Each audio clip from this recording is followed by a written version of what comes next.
Hello, I'm Crystal, Chrissy for short. I'm at my flat at Lansdowne Court.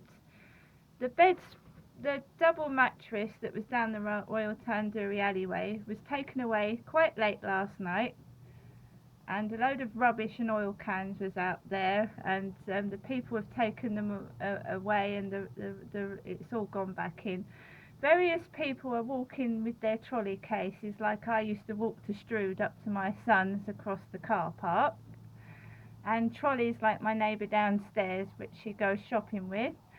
Um, Basically, I'm not a happy bunny. I'm actually quite cross at this moment in time, for two reasons, and I'm just going to sit down and tell you.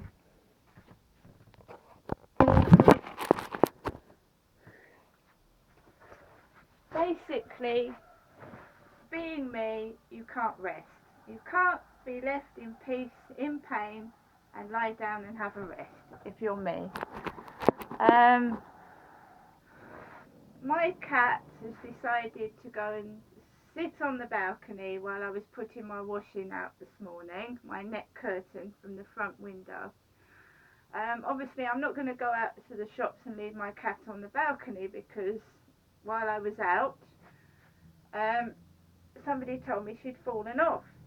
And obviously, Sunday, when I went out for quite a substantial amount of time, there was a tremendous stink in my flat, like something had passed away.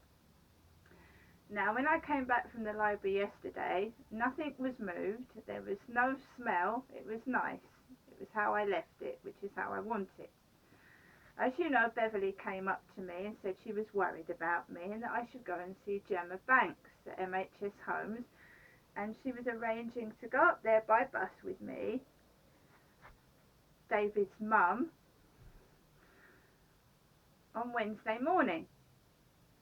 So I was trying to take it easy today. I didn't feel very well. Obviously, the heat is lovely, but it makes hay fever symptoms worse and pain worse. And I was hoping to have a day of rest. But first thing this morning, two unknown numbers called. Then my friend Simon called to ask me how I was, and I said what had happened to me yesterday, and that I was thinking of going to the newspapers about this mistreatment I'm getting and have them come in my flat. Basically, having the newspapers come in my flat and see how I've been neglected and mistreated if nothing is sorted out within the next 2 weeks, and I mean it. I'm disgusted about how the way I've been treated, how my cupboard doors are hanging off the kitchen, and people are taking the mickey, sending blokes saying that they help me. I don't get a phone call and no one helps me at all. I mean, Terry Pargeter was going to help me clear the place out and move, and the next thing I know, she was from West Kent Housing, by the way, she packs a job in, and these two idiots come round telling me it's okay to live in this flat, it's lovely, it's like a mansion, which is a load of bollocks, to be quite frank with you. So then I get another call, and it's from Utilita. The £15 top up that Graham paid for, may I add, Graham paid for in cash, has not gone through to my meter. So they are going to treat it as a debt and take £2.50 every time I top up. But what happens if it does it again? He sounded like that's okay. It's not. I'm not paying £30 for something that costs £15. Would anybody else? So he's told me to go back to the newsagents in Ordnance Street and get a refund. So I have now got to go out, walk to the road where David used to go to St John Fisher's school, and where his girlfriend Nicole used to live, just off there, and make myself look a complete idiot asking for a refund of £15. Now I have the receipt and I have the voucher number. It's a bit dirty and it's a bit wet, but I've got it.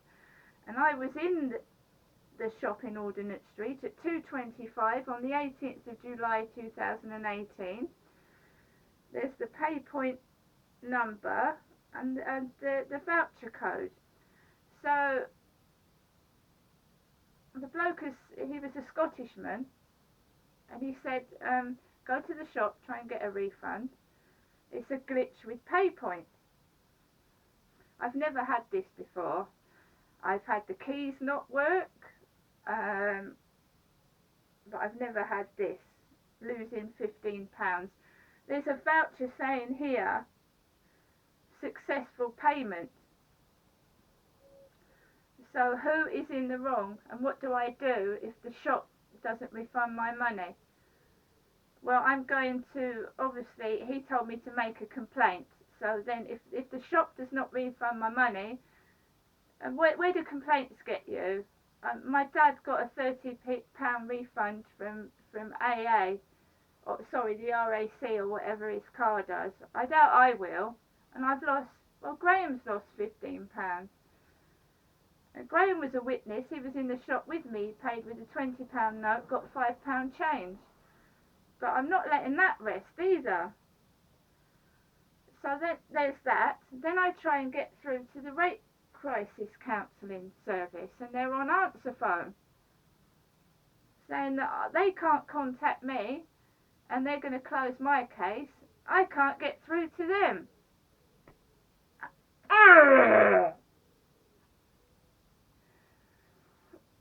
So I have now got to wait till my cat decides to come in from the balcony, because the balcony is shared, before I can go out, sort that out.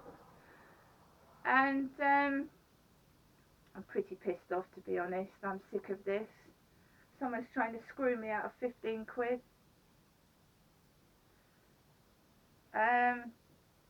Obviously, if Beverly wants to take me up to Leviathan Way, which is near Dickens World, to MHS Homes, I think bus fare is going to cost 5 or 6 quid. It's not a joke. So I'm a bit pissed off, to be honest with you.